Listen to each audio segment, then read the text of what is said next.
महाराष्ट्रातल्या तमाम जनतेला ही विनंती करतो, केंद्र सरकारने वारंवार आपल्याकडे पुरेसं पेट्रोल डिझेल आहे हे सांगितलेलं असतानाही अनेक शहरांमध्ये विनाकारण लोक रांगा लावून अधिकचं पेट्रोल भरून घेत आहेत।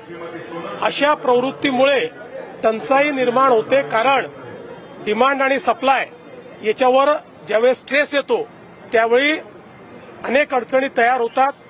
आपल्याला जेवढा दर महिन्याला पेट्रोल डिझेलचा स्टॉक लागतो तो देशाकडे आहे, त्यामुळे कोणीही रांगा लावू नये आणि अशा पद्धतीनं जर पेट्रोल पंपावरही कोणी काळा बाजार करणार असेल तर त्यांच्यावर कडक कारवाई केली जाईल।